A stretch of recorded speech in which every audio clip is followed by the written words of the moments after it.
Good morning. Okay. It is? Yeah. Oh. Okay. Good morning. Good morning. Do we have any new visitors? Anybody? No? Okay. I'll be at MC once again this morning. Oh, my name is Sharon. Welcome to Makawao Dharma Family Service. And we begin our, I'm sorry. This is an Hōonkō service. Okay, an Hōonkō service. Is that right? Hōonkō. Hōonkō. That's actually Hōonkō. Okay. Huh? But if you pronounce it the way it's written, it's Hōonkō. Yeah. That's actually one of the reasons why we're doing the service today. Okay. Please rise if you're able, and let us begin the service by singing the Vajnanati Sarana together, both in Pali and English. Namo tassa bhagavato arahato sammasambuddhassa. Homage to him, the exalted one, the enlightened one, the supremely awakened one. Buddha Saranam Gacchami, Dharma Saranam Gacchami,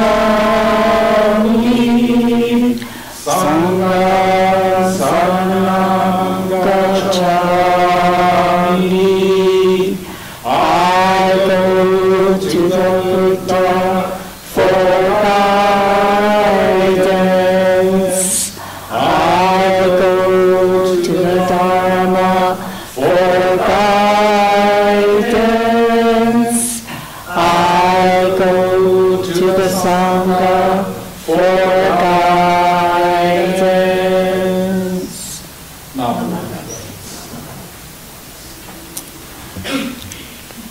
Thank you. Please be seated. We'll now sing the Gatha Gasha with Amida, which will be led by Reverend Carey. The words will be shown on the screen. And this will be followed by quiet meditation.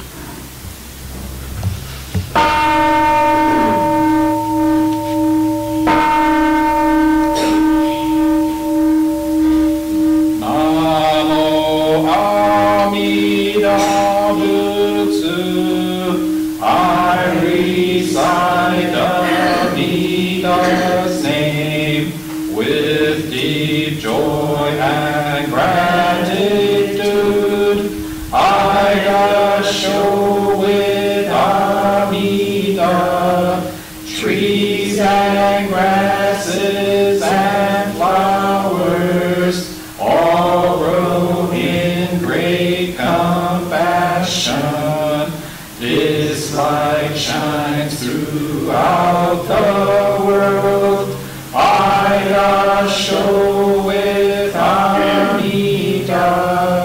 Flowers bloom and flowers fall. From the seed sprout new flowers. This is the truth unchanging. I show with Amida. Springtime brings the happy birds. Their songs all praise Amida. I join them in their flute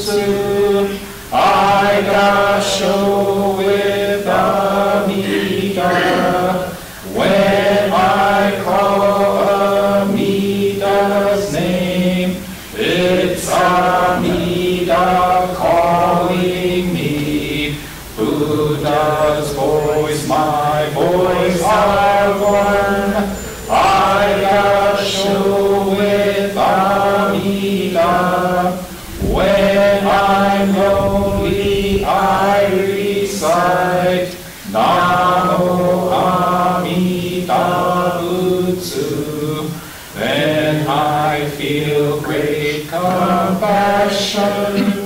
I gasho with Amida, Nembutsu in work and play, every day with Amida, every moment filled with light.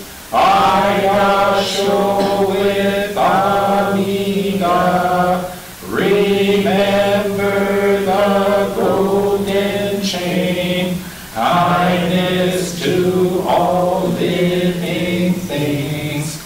I will follow this teaching. I gasho with Amida, in the clear bright morning sun, in the fading light of day, in the darkness of the night, I gasho with Amida. Namo Amida Butsu. I live in great compassion. This great power guides my life. I gasho with Amida.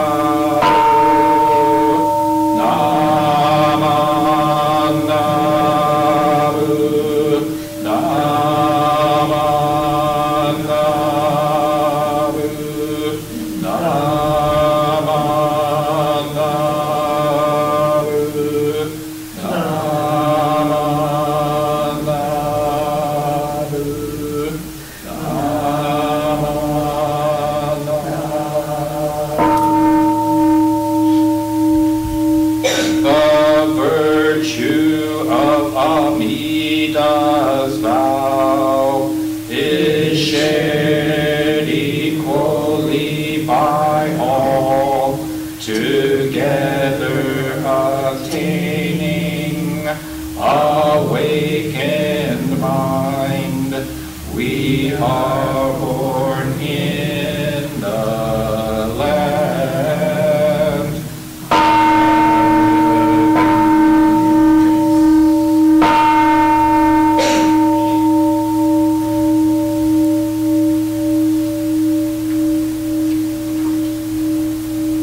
Namanda Vitsanamanda Vitsanamanda Vitsanamanda.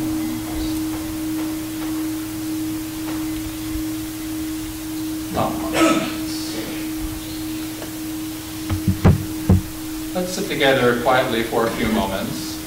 So just relax and get comfortable. If you are able, sit forward in your seat and place both feet flat on the ground. Sit up straight and align your head, neck, shoulders, and back in a straight line that goes down to the floor. Place your hands comfortably in your lap. Now close your eyes and just breathe. Breathe in and breathe out. Breathe in and breathe out.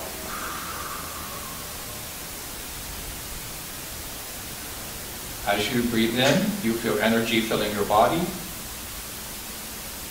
As you breathe out, any stress or worries in your mind just fade away. Just breathe. The sound of the gong will signal the end of our quiet meditation.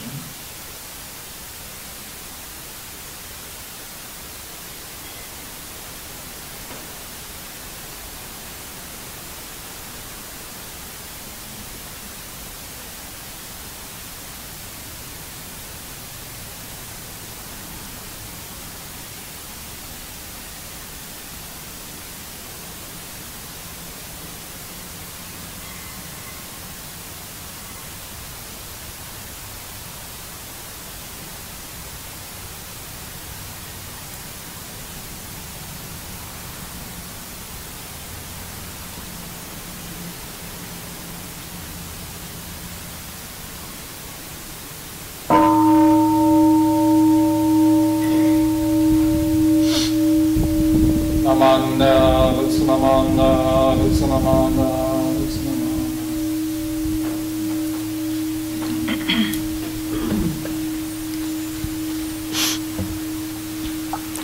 We would like to encourage everyone to offer incense at this time. The offering of incense is an ancient rite of purification of mind and body in preparation to hear the Dharma teachings.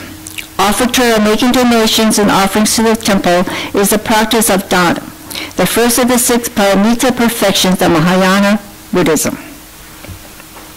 Sorry, back up and, whoop, sorry, whoop, whoop, sorry. Huh? Whoops. Whoops. Okay, just pretend the music is there. Okay. Okay. All right.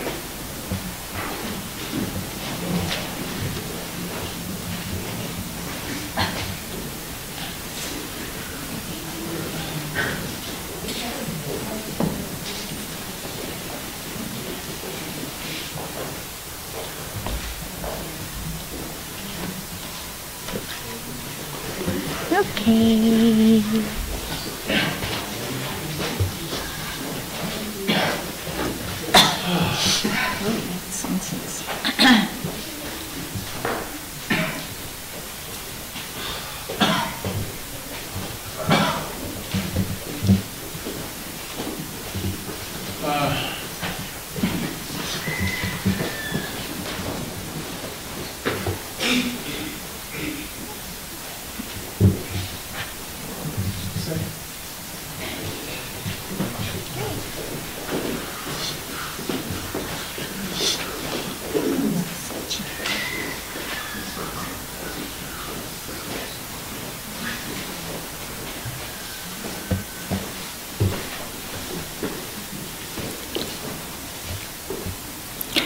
Okay, thank you very much. Now let us recite the golden chain of love together.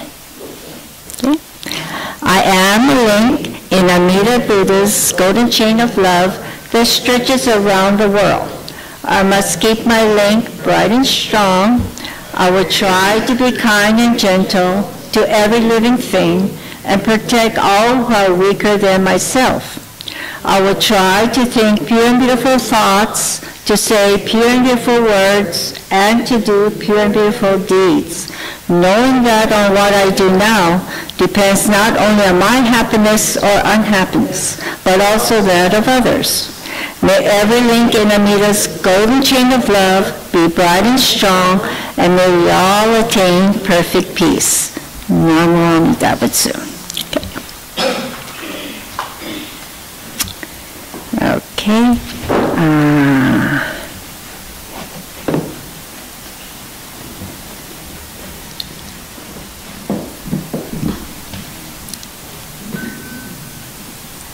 Okay, and now it's children's Dharma story time. Oh, I thought we were leaving.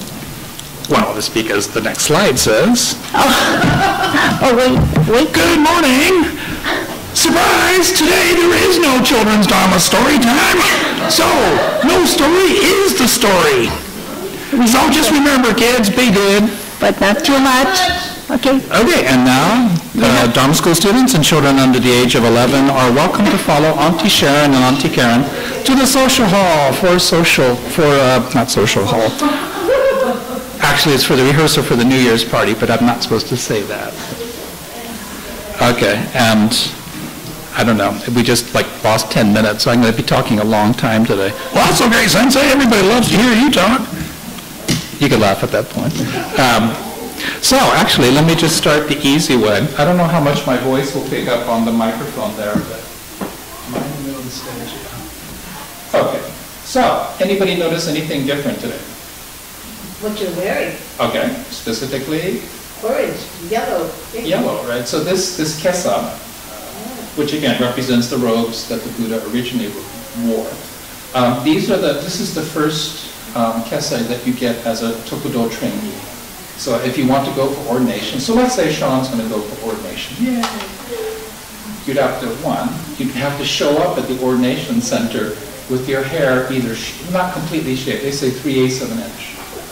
So, kind of fuzzy looking. So you shave it about a week beforehand and you show up like that. And then, this is what, if you look at the statue, of Shinran. This is basically how Shinran is dressed. Now he probably doesn't have one of these. He will be carrying the 108, so the double-stranded ninja, the Futawa ninja. So, and then he'd have his walking stick. Next time I go to Kyoto, I'm going to buy one of those hats to make the whole image complete. But if you're really paying attention, you'll notice I'm not wearing the kiribakama, the hakama.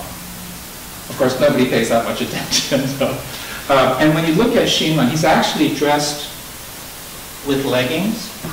They go up to here. So you wouldn't be seeing his bare legs like that, et cetera, et cetera, et cetera. But I say this because in the Hōnganji tradition, Hōonkō is by far the most formal of the services that we have. Okay, so you can see from the, let's go to full slide real quick. Hopefully.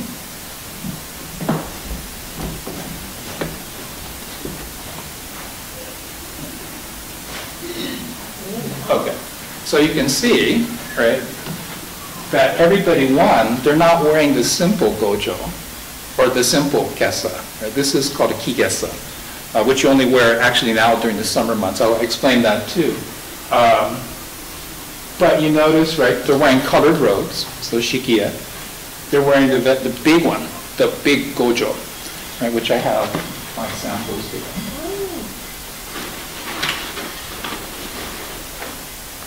Okay, so this is the kaikyoshi one. So if you get fully ordained and you're appointed a kaikyoshi, overseas missionary, you get one of these guys.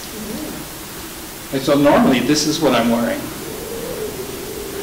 Right? But you can see that if you're going to be walking 20 miles or whatever, this would be a rather uncomfortable thing to wear. But again, if you look at, this is Honzan, this is the big Goshoki Hōonkō is the formal name. Right? The people you see sitting on the ground in the front are musicians. So if you went to the triple celebration, you heard the gagaku music. Right? And those are all the musicians. That's what a full gagaku orchestra looks like. I mean, it goes all the way across the front of the altar. I'll be leaving these here so you can actually take a look at this stuff. But how much do you think this thing costs? It's about, yes. So what kind of instruments do you use? I'm sorry? What kind of instruments do you use? The standard instruments. So you'd have the big taiko drum, which you kind of see. It's usually in the center. Kind of hard to see here. Ryuteki, which is a side flute. The shou, which is sort of like a mouth organ. It has an interesting sound. There's two different types of drums. The tsumi, which is the kata kata kata kata kata kata. And the daiko goes boom. And so you'd have all those instruments. And then the most interesting one is kind of like an oboe. It's a double reed instrument called the shichiriki, which has that really squealing sound. So when it starts out, it's kind of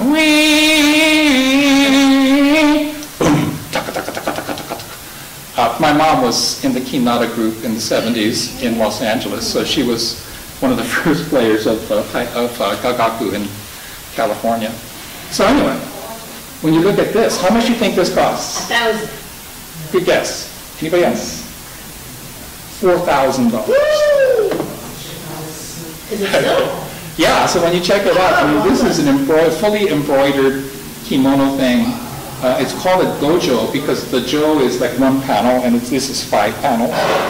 Now the super fancy one, which you will never see in Hawaii, because even the bishop doesn't have one, is called a shichijo, which is like this big, I have pictures of myself in it, but it's this big cape thing that you wear, like this, and has a headboard kind of thing in the back, and it's pretty spectacular, but it's extremely hard to move. I mean, you're literally, tied into the thing. It takes 2 guys to tie you into the costume, and you walk like that. But another interesting one is if you look at this very carefully, you will notice that the Sagari Fuji, the white logo mark, it's raised. So it's not, it's a type of embroidering where it's raised up. That's a sign of seniority, I found out later. That if you're a Dinban, So if you're the chief priest of a Betsuin temple, so a Hilo and Hawaii Betsuin, you get to wear one of these. But if you're not a Ninban, it's flat. Oh, okay. That's interesting, right? So the other missing part of the thing that almost nobody notices is the kiribakama. Oh. Right, so this would be over the white stuff, but underneath the black robes. Right? And so it's kind of the little thing you see sticking out at the bottom of the robes. And so the hakama, if you know like martial arts, it's not a skirt, it's actually two big pant legs. So, this too. How much do you think this guy costs? $5. No, this is like $1,000. Oh, okay. Whoa. Okay. And actually, the kids picked up on this. It's like, gee, your Nenju's different. Right? So I talked about this one. This is the double-stranded one. It's 108. Right? So like the normal ones that like Jane has, etc. A lot of times, if you divide 108 by 4 or whatever it is, you get to the number of beads. They don't do that anymore because it's just different sizes, but it used to be that way. It's to remind you that we have 108 wonno. And again, the ones that most people have are half black and half clear, showing that even as an ordained priest, I have wonno. So that's an interesting thing.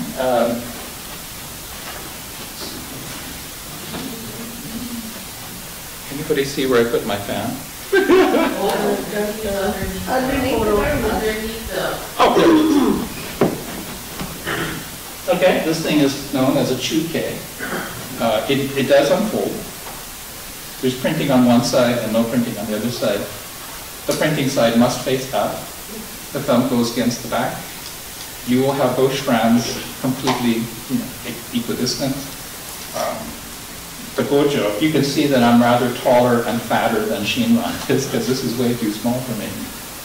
It should be straight across your chest, right? Which means it's hard because the robes are here.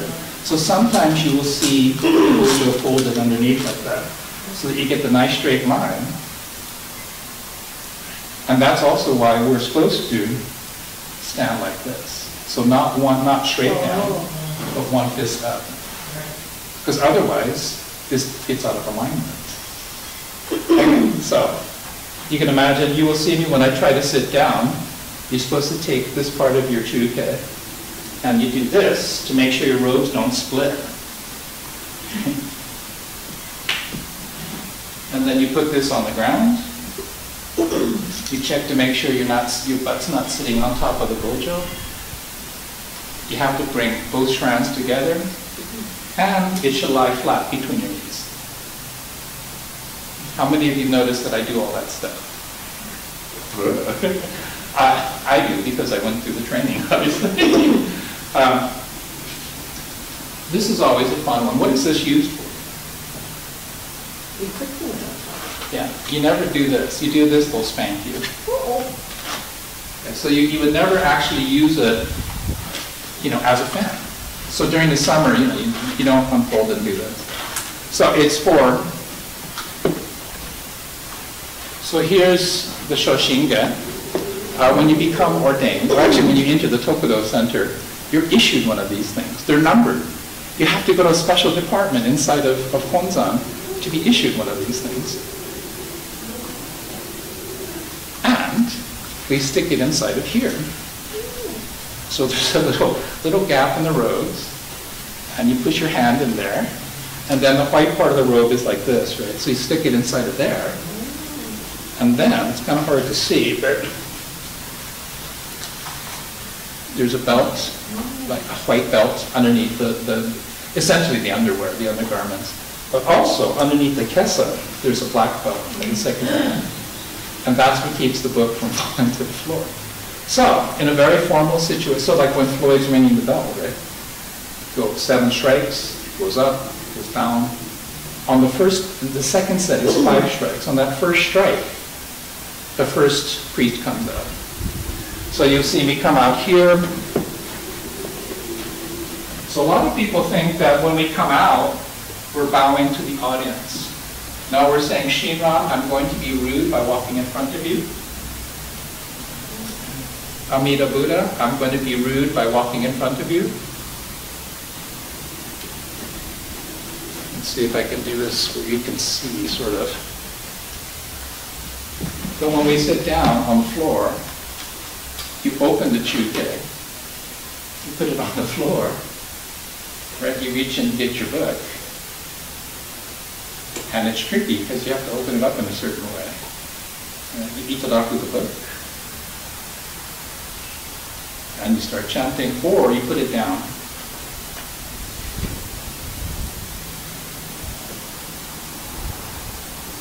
And then we're ready to go. So when Floyd is hitting the bell 5 times, each of the priests comes in, and as he's crescendoing, dun, dun, dun, dun, dun, dun, dun, dun, dun, dun, dun, we all put our hands up together in Gasho at the same time. Namanda, namanda, damandam, dam, dam, dam, dam, dam, namanda. Come back up. The Chosho, the chanting leader, rings the bell twice, bong, bong, instantly into chanting. So the 2-minute introduction comes in, instantly into chanting, right? Which is why we have all this stuff. So when you're done, and so we just finished the chanting, all at the same time. And then you got to put it back inside of here. And then, since you're no longer using the chute, you fold it up and you put it here. It's like, but why? So, and that's kind of the point of today's talk, is that, and normally you would see me go up on top of here and do the rituals, right? It's one of the few times that you actually use this stuff. And it has to go left, right, together. There's quite literally 18 specific steps to get up on top of here. Reverse it when you're getting down. There's 18 specific steps to get off the Dharma. While you're carrying all this stuff, or you're wearing multiple layers of stuff. Now in Japan, it's really hot and humid or really cold and dry. So it's okay. Here, it's pretty much the same weather all the time. These robes you can see through, these are summer robes. It's not actually any cooler. But for the people looking at you from behind, well, that looks nice and cool. That was actually explained to me, and I'm going, really? Because this is synthetic, so it's actually just another layer, and it retains heat. And so, so here we are. So I deliberately wanted to say, what's the whole point? Is that this service, actually, where's my iPad? This service, is traditionally the most important service in the Hōnganji calendar. This is the memorial service for Shinran. It is the gathering to repay our debt of gratitude to Shinran, Hō, to recompense or to reward, to repay. Okay. On is the Japanese word for having a debt of gratitude to someone who's above you. Ko is just gathering. Right. However, it's Hō, ko. And you put it all together. I mean, I use the diacritical marks and the long thing over the O and stuff. But for most people, it's like, what is this, right? Hōonkō.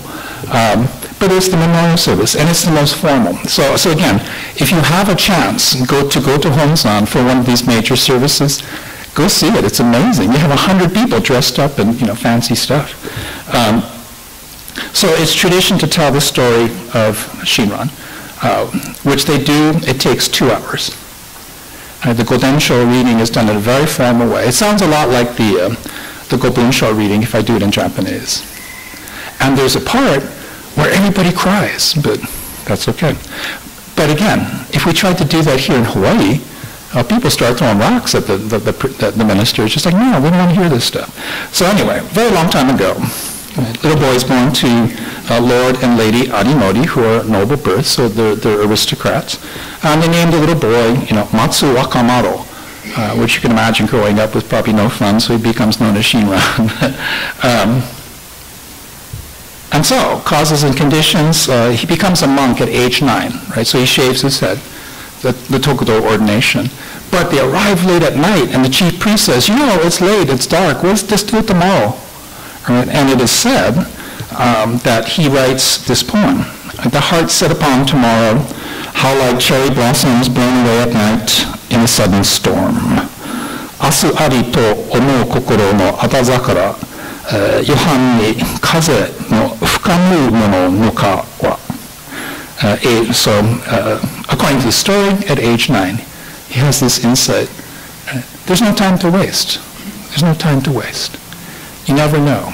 In the middle of the night, big storm comes by, blows all the cherry blossoms and down. And it's actually very true. If you've ever tried to see the cherry blossoms at peak blossom, it never fails. It's like they'll tell you, it's 90%. Tomorrow's going to be the peak. Big storm. Overnight, all the blossoms fall to the ground. I lived in Tokyo for 23 years. Only once would I say I saw the full blossom. I mean, I lived there for 23 years, so this is not a tourist going on a tour saying, we're going to see the cherry blossoms, JTB tour or whatever. You'll see cherry blossoms, they'll be fantastic, but it's not like in the movies. So 20 years, Shinran studies like crazy, he practices like crazy, becomes an ordained Tendai monk, so he is a monk. He works at Manhie in Yakuji. He's an excellent scholar, he's an excellent practitioner. People pay the temple lots of money to have him do rituals. So during this time, if you're a very rich person, you say, here's $50,000, do a ritual for me that will make sure that everything's good. And so, of course, and so this is the Jogyo Zanmai, where, Shinran for 24 days in a row or something like that. You just continuously chanting, Namandabats, Namandabats, Namandabats, Namandabats, well, circumnavigating, the perimeter of the statue of Amida. And eventually he realizes, despite doing all this stuff, I'm not finding the answers I want. And so he decides that he's got to go find the answers. He makes a pilgrimage, 100-day pilgrimage to Rokkakudo Temple in Kyoto. It's about 12 miles one way. So he goes down there, and he meditates, he sits, and on the 95th day, he has a vision. And the vision is of the Kannon, the Bodhisattva of compassion, saying, the answers you seek, go find Honen. So he finds hopes, that's the Rokkakudo. And so he meets Honen, and he discovers the teachings he wanted. And Honen is basically, he created Jodo Shu, so the Pure Land way. So what we know as the Pure Land way, the tradition. So the Jodo mission is a Jodo Shu temple. So Shinran's teacher was the founder of Jodo Shu. Right? So the Jodo mission and Wailuku and Kahului. These are temples that are part of the line of Shinran's teacher.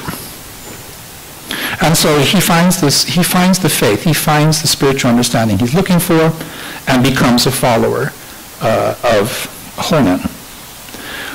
But because the Jodo way is so simple, right, all you have to do is say Nam Amidabatsu, Amida saves you. You don't have to give $50,000 to the temple to have a priest do special rituals for you. Because if you're a poor person, you're out of luck. If you're a rich person, do whatever you want. You can pay your way, You can make donations and get good luck, etc., etc., etc. But because it becomes so popular, it becomes a threat to the established schools. So the Tendai tradition, Shingon traditions, the traditional way was threatened. And so they talk to the emperor, and the emperor bans the Nembutsu. And so Honen and Shinran are exiled away from Kyoto. They're found guilty of heresy. Right? The teaching goes against Buddhism. Right? They lose their licenses as priests. So in Japan, you have to be licensed by the government to be a priest. If you do that, you have social position, you have income because you're a priest. Right? And if they take that away and give you a criminal name, right? So I can't remember the name offhand, but he's given a name that everyone recognizes as a criminal name. Right? So he's lost his nobility, he's lost his priest license, and he's given a name that says, I am a criminal, convicted felon kind of thing, and is sent out to the Moonies. So, he's born into a noble family. He's lived in a monastery for 20 years. He doesn't know how to farm. He doesn't know how to fish. He doesn't know how to feed himself. He doesn't know how to take care of a household. All he has is the members of faith, which he shares freely with everyone. Again, probably, if he's wearing a kesa, it's going to be the simple one like this. And he basically is he's quite famous for sitting at the same level, so that we would just sit in a circle on the floor, and we'd be talking. So this is not, the minister is now going to give us a Dharma talk. So I don't get to stand, Shinran would say, why are you standing in a pulpit? Right? Why is everyone looking up at you? Something's wrong. So, because everyone is so kind to him, Shinran shares the Nembutsu teachings with everybody, regardless of social position or wealth or education or power. He doesn't care. He just shares it with everybody. And he has the simplest rose, but he has faith. He has Shinjin. So he meets Eshin, who is from a wealthy, noble family. They fall in love and get married, and together they have 6 children. This is scandalous. Shinran is the first priest, the first monk, think of it that way. He's supposed to be a monk, right? To openly marry and have children. In the 13th century, monks in monasteries, by the precept, you're not supposed to be having sex. So how do babies come out? But think of this, flip it around. Lady Eshin, she's the first noblewoman to marry a priest without a license, a convicted criminal. Think of that. So Eshin had tremendous courage to do this. Different story, which is the one that we tell for Eshin Ni and Kakushin Nide. So in his later years, Shinran starts writing Kyogyo Shinsho, which, where was it? I guess it was the garage show, like we had copies of it show up. It actually has a cover, but this is what it looks like. So there's the volume 1 and volume 2. Everything that Shinran has ever written translated into English in these books. So how many of you know that these books exist? How many of you have ever cracked open the cover, right? Good for you, Pam. Okay. I was going to say, you opened up these books. Sorry? That's Japanese Buddhism? That is, Jodo Shinshu is, yes. Yes. So how would it compare to all the souls that exploded in Tibet? Okay. So, Buddhism begins where? India. There's the northern transmission and the southern transmission and the eastern transmission. The northern transmission goes up to Tibet. Okay. But remember, the original language of the Buddha, of Shakyamuni Buddha, of Gautama Buddha, it wasn't written down for 100 years. And when it was written down in Sanskrit. Okay. And this becomes the sutras. The Sanskrit scrolls, or the sutras, go to the north, they go to the east, they go to the south. The southern transmission is centered in Sri Lanka. So if you want the most traditional form of Buddhism as originally taught, it's in Sri Lanka. Right? But they don't have churches, they don't have temples like this where you can come and listen to the Dharma. No, you got to shave your head and become a monk. They're deadly serious about this stuff. So if you're just a regular person, sorry, you're out of luck. The northern transmission to Tibet is done esoterically. It's done passed from master to disciple, so it's done orally. Okay, and again, it's translated from Sanskrit, possibly into Chinese or precursor of Chinese. It's not really sure. Way back then, the map wasn't how it looks today. Sorry? Way back then, the map doesn't look how it does today. That is correct, yes.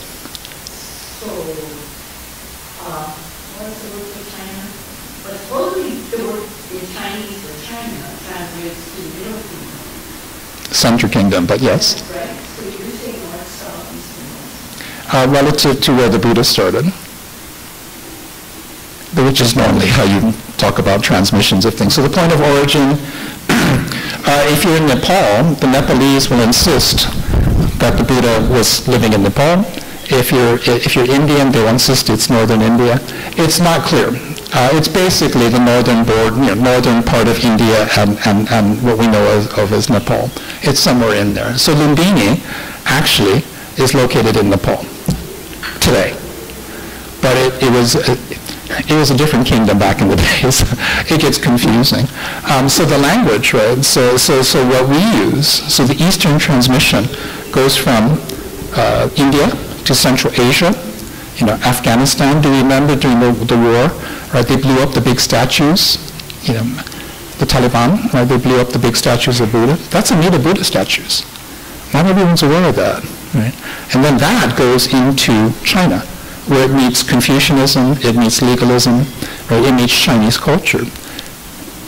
In China, it branches into Zen, and it branches into Pure Land.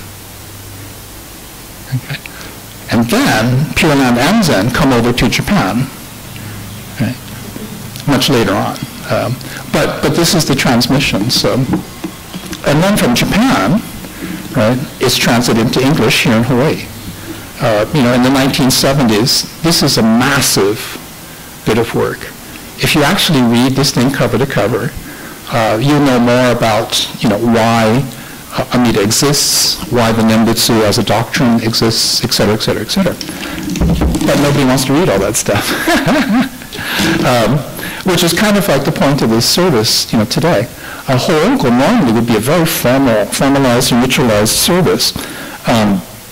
So this is the cartoon version of what he's wearing. But again, I think you can see that the way I'm dressed. This is more or less the way that Shinran would have dressed. So he wouldn't be using, the kiribakama. He wouldn't be using the fancy silk gojo and stuff like that. And so he dies and he goes forth to birth in the Pure Land, January 16th, 2063, at the age of 90.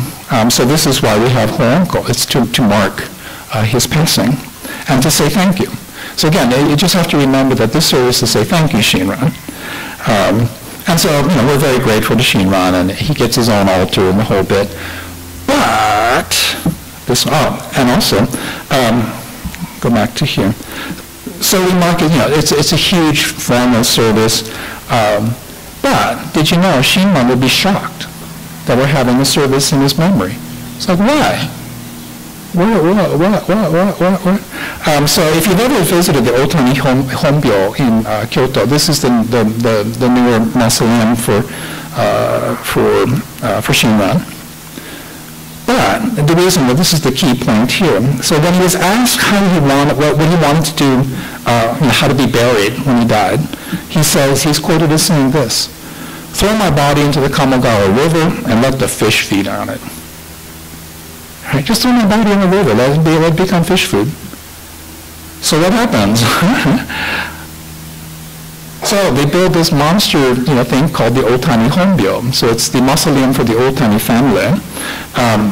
And basically, remember, right, Shinran's saying, no, I don't want all of that. I have never tried to start my own school.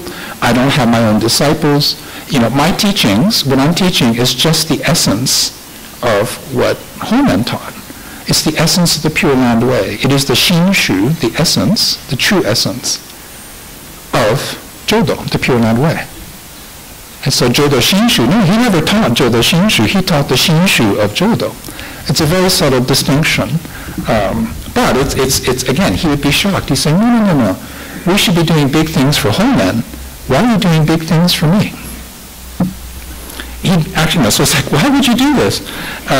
So again, our formal robes and vestments come from the Tendai tradition. So, I should be wearing, all of these items.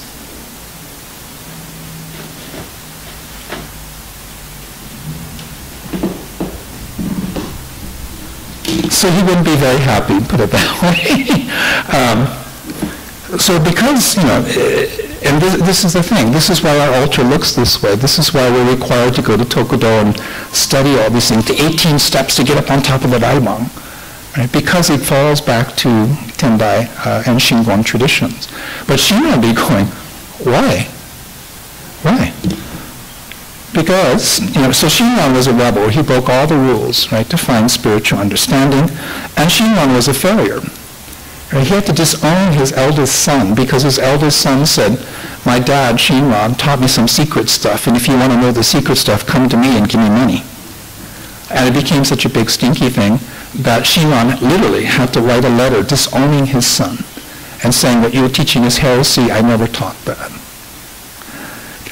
His wife and his daughter ignore his dying wishes, his wishes for what to do with the body afterwards. Just throw it in the river, let the fish eat it. No, they build the mausoleum, which becomes the Otani Honbyo, which becomes the Honganji. Now, other things, so Shinran would tell you, if Shinran was standing here, he'd tell you, hey, you don't need fancy pants priest, right, dressed up in fancy costumes. You don't need to have fancy altar and elaborate ceremonies. All you need is to say Namu Amida Butsu and let Amida save you. Well, that's easy enough. So here we are in Hawaii, right, with a beautiful temple, a huge community, and we're worried about it. But Shinran's just saying, hey, just say Namu Amida Butsu. You don't need all this other stuff. I think, oops, that's right, I couldn't find the slide, but this one here. Okay. So Shinran repeatedly quotes his teacher Honen as saying this: just say Namu Amida Butsu, just say the Nembutsu, and be saved by Amida Buddha. There's nothing else involved. Okay. When we get to Nenyo, who's on the left side, Nenyo again says, the sign of prosperity for Jodo Shinshu Honganji, for our tradition, for our school, is not having big, large ceremonies or huge numbers of people. It's that one person, if one person finds faith, Shinjin, and thus assures their birth into the Pure Land, that's it. That's the only mark of success we need. And so, next month we're going to Legislative Assembly, and we'll all be talking about, what are we going to do? Membership's going on. Or I go to the ministers' meetings, and they'll be talking about, we need to have ritual training so people can have their ritual correct. Okay, guys, we're talking about the wrong stuff. And also, it's not what Shinran would have been teaching. It's not what Shinran would have been teaching. And so Hōonkō, for me, I love this stuff. You guys know me. I love ritual. I love showing off that I've mastered all this stuff in my 50s. Right? I did translations of all this stuff so that I can understand what I'm supposed to be doing. But when you really dig into the big book, when you read into Shinran's writings, he's basically saying you don't need all of this stuff. So why do we do Hōonkō? But you think about it, right? What brought you to this temple? Right? What brought you to the Honganji? Right? Why is this temple here? It wasn't here 100 years ago. Well, it was down in Paia, but think of that. Think of how many people, how many generations have gone, even just in Hawaii, right, to have this teaching available to you, to your children, to your grandchildren. Right? And that's why we say, thank you, Shinran. Right? So we have a nice little statue here. Right? We say, hey, thanks, Shinran. He'd be happy with that. So we appreciate the fact. We're grateful that you brought this teaching to us through hundreds of years, through languages, through the northern, eastern, and southern transmission of Buddhism, and then from the 70s forward, quote-unquote, American Buddhism, which is a whole other thing. But when we want to talk about Buddhism in English, we want it to be very intellectual, philosophical, psychology-based, human potential. But actually, Shinran's just saying, yeah, we're a bunch of fools. From a karmic perspective, we're a bunch of fools. Right? We're stuck on ourselves so much, we can't let go. Your only hope is that you say Namu Amida Butsu, and that you come to receive faith. He says, no, when I die, I get to go to the Pure Land, and I will become a Buddha. I will break free of the cycle of endless birth and death. Now, how many of you know the cycle of endless birth and death? Right? Fundamental, principle of Buddhism is this idea that we cycle endlessly through births and deaths. Right? So the six realms, that our karmic consciousness, our karmic consequences, and our consciousness is, born into each of these realms endlessly. And to Gebatsu, to break free of this, is the goal of all Buddhism. So, because when you break free of that, right, then you have let go of your human ego. So traditional Buddhism says you must destroy the ego. Right? Shinran says you're never going to be able to let go of your ego. Your ego is you. And, the causes and conditions of your life didn't need you to shave in your head. I have to pull out the picture of me with a shaved head. It's kind of cute. Right? But because of Amita's great compassion, because of Honen's teachings, because of everyone quoted in this book, this teaching is available to us. And so you don't have to worry about it. And so we say, thank you, Shinran. In Japan, patting Shinran's head would not be considered very kosher. I'll leave you with one final trivia question, bit of trivia. I will pay you $100 US if you can find me a portrait, an official portrait of Shinran smiling. Think about it. Have you ever seen a formal portrait of Shinran smiling? The cartoon one up here, right? This is the cartoon version. It's for kids, okay? But no, if you look at this statue, if you look at that statue, if you look at the scroll, it's got a very stern look on his face. And he was asked about this once. He says, why? How come you don't want to have the friendly Shinran? And he says, no, people shouldn't be worshiping me. They shouldn't be revering me. They should be revering the Nembutsu, right, the teachings, Amida Buddha. Now Honen, on the other hand, he wanted to start a school. So he is always portrayed as smiling. And he looks like this Shinran. Right? He's the happy, happy-looking kind of guy, easily approachable. But Shinran was said to be very fierce, because he wanted people to focus on the teachings. That's what he says. That's what they say. And so today, for Hōonkō, right, the gathering to repay our debt of gratitude to Shinran for this teaching. And as a minister, I say things like that, right? But think about it. What we're saying thank you for is the Sangha. We're saying thank you for this community. Right? We all, most of us grew up here. Your parents were one of the reasons why this temple is here. Grandma, grandpa are the reasons why this temple is here. It's why this temple is here for your children, your grandchildren. And so we say, thank you, Shinran. Thank you. And if we could, if we had a chance, we would have thrown his body into the river and the fish would have had a nice meal. And that would have been the end of it. Where would we be without Shinran? And that's why we say, thank you, Shinran. And I say, thank you for listening. And Sharon and Karen are coming up to the social hall pretty soon, so get ready. Yes, please, go ahead. Sorry? Of course, yes. Well, it depends on your understanding of Freudian psychology, right? But the id and the ego, right? So the ego is what we develop, the psychological defenses we develop, to protect ourselves, to protect the id, to protect our true self, is the idea. And so Freudian psychology, one could argue, is based on Buddhism. Jungian psychology we could say this is based on Indian style of Buddhism. The practice of mindfulness, where did that come from? You can go over to Makawao town and pay lots of people lots of money to teach you mindfulness. Which is, with all due respect, that's fine. I'm just saying, it comes from Buddhism. They have some great yoga teachers up country. Oh, gee, yoga comes from Yogacara, a school of Buddhism. So the Yogacara school and then the Madhyamanka school, the middle path school, these conflicted. So there's these huge arguments there. But yeah, if you look at, what did the Buddha teach us psychology? Right? We're born human, thus we have an ego, thus we're stuck on ourselves. And that's what causes all the problems. It's a very simple insight.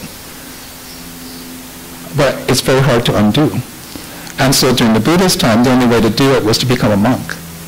You have to say goodbye to this world, turn your back on this world, focus only on the pursuit of awakening, which most of us are not willing to do. Even if you're able to do it, you'd say, nah, I like watching TV. I like living here. So, any other questions? It's a very good question, actually. And if you look at Buddhism as philosophy, it's like, well, if you're born, you're going to die. So the important part is not birth, it's not death, it's what's in between. Sorry? The German philosopher Nietzsche? He's more like what was it? Nihilism, right? I mean, I thought, yeah. Yeah. Well, if you look at the concept, if you look at soteriological concepts, right, the salvation theory, there's the eternalists who say there's an eternal soul, and so you get to live forever.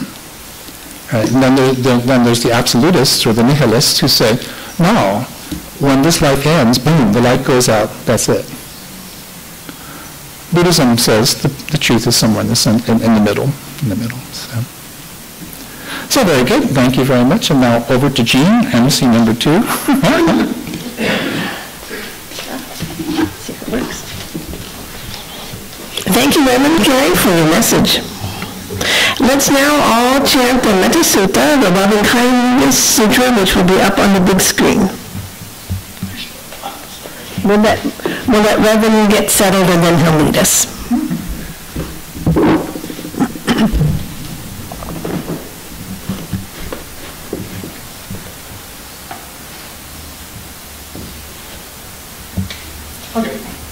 Okay. May all beings be happy and well. May no harm or difficulties come to them. May they live in peace and harmony. May I be happy and well. May no harm or difficulties come to me. May I live in peace and harmony. May my family be happy and well. May no harm or difficulties come to them. May they live in peace and harmony. May my friends be happy and well. May no harm or difficulties come to them. May they live in peace and harmony. May my teachers be happy and well. May no harm or difficulties come to them. May they live in peace and harmony. May strangers be happy and well. May no harm or difficulties come to them. May they live in peace and harmony. May my enemies be happy and well. May no harm or difficulties come to them. May they live in peace and harmony. May all beings be happy and well. May no harm or difficulties come to them. May they live in peace and harmony.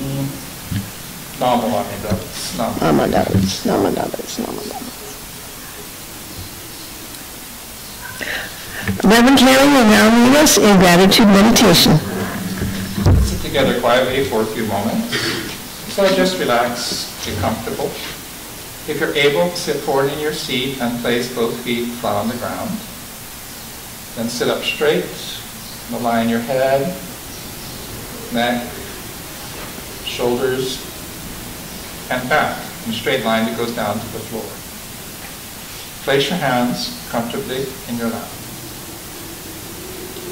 Now close your eyes halfway, so you're looking both outwardly and inwardly. And just breathe. Breathe in and breathe out. Breathe in and breathe out. As you breathe in, think of something for which you are grateful. And as you breathe out, just say mahalo. Just say thank you, thank you, thank you. Just breathe.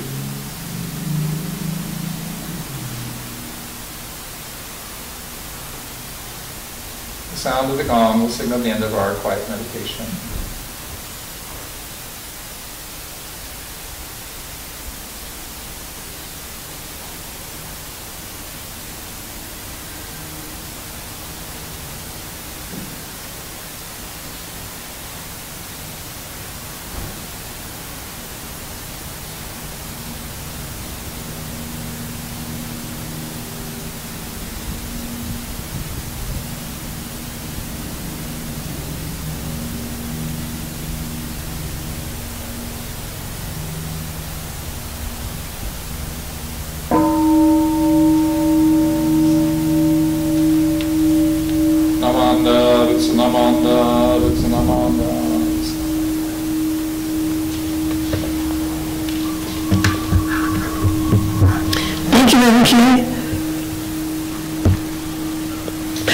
rise if you are able, and let's sing Ondok-san, the hymn of gratitude written by Shinran Shonin, which will be found on the screen.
Standing, and let us sing the Nembutsu, which will also be found on the big screen.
Mahalo for joining our service this morning.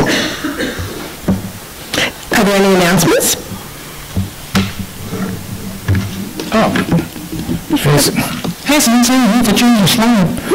Next week, January 26th, we'll have a short service. It is the annual membership meeting. So if you'd like to vote out the minister, this is your one chance to do it every year. And we'll have the installation of officers, and this will be followed by the Shinrenkai, so the New Year party. And the New Year party is next week, so... Please be here. Any other announcements? I think this is all we got. I think so. Yeah, right. Yes Camp, but Jamie's not here, so if you know anybody who'd like to go to Yes Camp, it's a great experience. And that's it, I think. So. Thank you.